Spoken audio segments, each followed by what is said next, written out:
आवाज की ऐसी एक कान कंठ कोकिला भोजपुरी की सुप्रसिद्ध गायिका अनुपमा यादव जी। क्या बात है। आइए हमारे म्यूजिशियन एक बार शानदार म्यूजिक के साथ अनुपमा जी का हम सभी स्वागत करेंगे। जी जी बिल्कुल आइए, बिल्कुल सही कहा आपने राणा भाई। भोजपुरी इंडस्ट्रीज की प्यारी सी आवाज जो आज हर दिल में बसती है, जो आज किसी परिचय की मोहताज नहीं, अपनी आवाज, अपनी टैलेंट, अपनी गायकी के माध्यम से जिन्होंने अपने नाम के परचम को आज हिंदुस्तान ही नहीं बल्कि दुनिया के कोने कोने में रोशन किया है।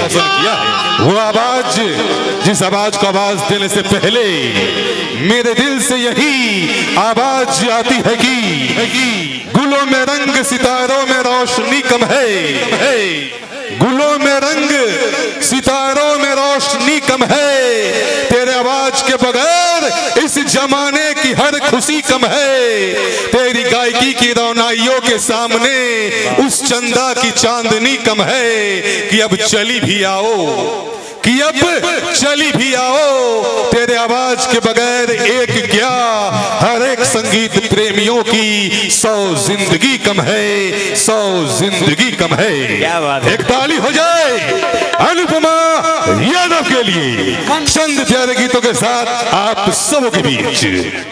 ताली बजनी चाहिए अनुपमा यादव जी के लिए, ताली बजनी चाहिए। को अनुपमा यादव बनाया है, इतने प्यार और सम्मान देकर। नहीं भैया नहीं हो हमारा प्यार के बदला कि बोला लगा दिले बारू हो कि तू जब दिले बारू हो दादा दिले बारू हो।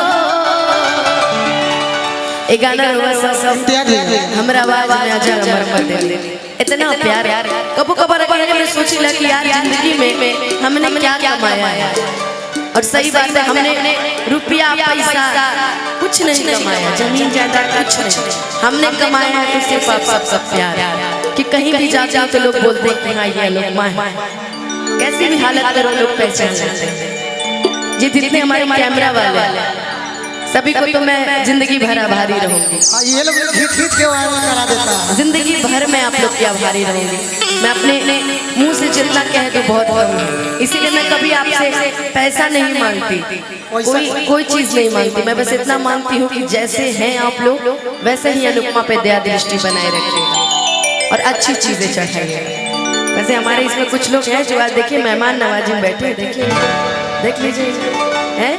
लेकिन आइए समय बहुत ज्यादा हो गया है, कलाकार भी बहुत ज्यादा है। हमारे विनोद बेदर्दी भैया, इनसे एक और मंच में मुलाकात हुई थी। कहाँ गए भाई विनोद बेदर्दी भैया? है ना? ठीक जी जी बिल्कुल है। चाहेंगे कि बीच में कम से कम मंच पे आके एक बार वो भी आशीर्वाद दे दे। आए चले गए, ठीक है भाई, हम भी आपके क्षेत्र में आएंगे तो हम भी ऐसे चले जाएंगे। आज बहुत ही प्यारा तिलकोत्सव हमारे दूल्हे राजा जी, भगवान करे कि आप लोग की जोड़ी युगों युगों तक बनी रहे, आप लोग ऐसे ही सदैव मुस्कुराते रहे और ऐसे ही आप लोग आगे बढ़ते रहे। और जितने हमारे ये पीछे जितने लोग देख रहे हैं सभी को प्रणाम। भाई मोबाइल तो बड़ा महंगा महंगा लियो लोग ना, तुम्हारे पास मोबाइल नहीं है? तुम्हारे पास मोबाइल नहीं है बेटा? रजनीगंधा खाने का पैसा है, मोबाइल किनने का पैसा नहीं है। ए भाई कुछ भी बोलो ना, देखो ना कितने लोग पर्दों पे लटके हैं, बाप रे बाप, कितने जंगले से देख रहे हैं, कितने छत से देख रहे हैं। अरे भाई वाह, बहुत सही जगह है, पूरा एयर कंडीशनर जगह पे हो सब लोग ना। हो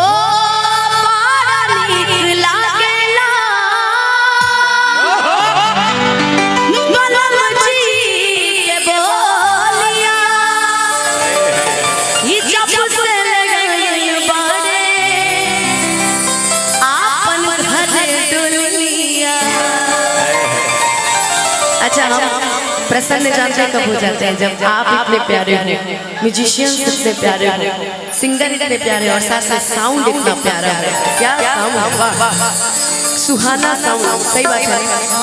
इहो बजावे लेकर घरों में सुहाना बड़ा सुंदर नाम, बहुत सुंदर साउंड भैया का। कि जैसन चाहले रहनी अरे वैसन पिया मोर पड़े। सबसे वो अपना पिया के बखान कर लगे। हमार पिया इतना सुंदर बड़े, इतना नीमन बड़े कि उनके देखते ही फूल फूले लगे। अजन कोनो अगर गोरहर मेहरारू के करिया मर्द मिल जाओ तो चलो ठीक है बा, लेकिन अगर कोनो करिया मर्द के गोरहर मेहरारू मिल जाओ तो पूरा गांव जवान में घूम घूम के प्रचार करेला कि हमारे मेहरारू यहाँ नीलवा की शादी हुई, मेहरारू सुंदर मिल गई। तो तब सब 10 बार उनको बताता है कि दीदी जानती है बड़ी सुंदर है मेरी बेटी, बड़ी सुंदर है मेरी बेटी। इसीलिए ना ज्यादा इतनी किसी को हजम नहीं होता, तो वो भी अपनी पत्नी के लिए गाता होगा कि गोरिया चांद के अजोरिया नियन मोर बाड़ हो ताहर जोड़ केहू नहीं बेजोड़ बाड़ हो ताहर जोड़ केहू नहीं बेजोड़ बाड़ हो। जैसन सोचले रही वैसन पियबा मोर बाड़े सावर न गोर बाड़े हो थोड़े छरहर बांदर मोट थोड़े गोर बाड़े सावर न गोर बाड़े हो।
हमेशा कुछ अलग गईले बने, कुछ अलग गईले बने, कुछ अलग बोलने बने।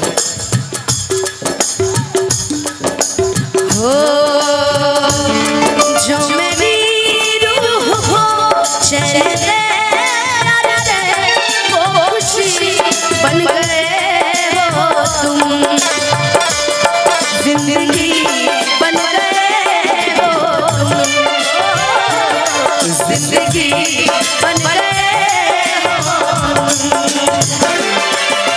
यहाँ हमारी माताएं बहनें खड़ी, वाह बड़ा सुंदर लगता है जब इतने सारे लोगों में आप लोग भी रहते हैं।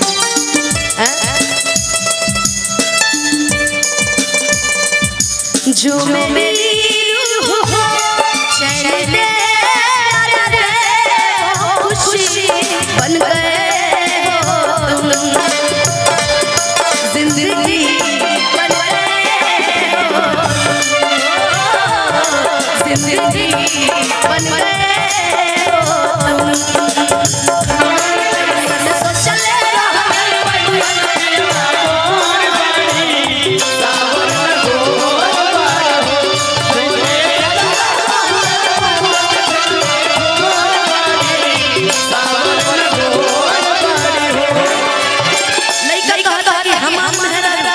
इतना न सुंदर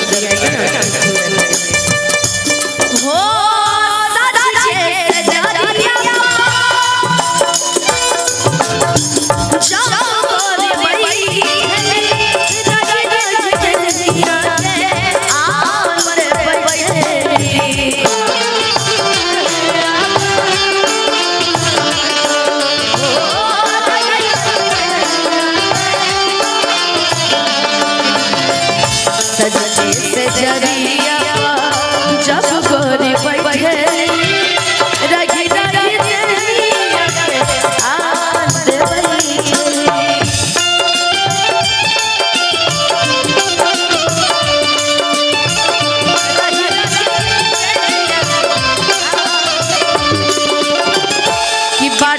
जुल्म जवानी की बाटे है जुल्म जवानी चंदा के चकोर हम इतना तो फीलिंग दिखाओ तरू इम्तियाज भैया बाकी अगर हम लड़का रहती तब न तोरा देखती अब हम गलती से लड़की पैदा हो गए का जी की बाटे है जुल्म जवानी चंदा के चकोर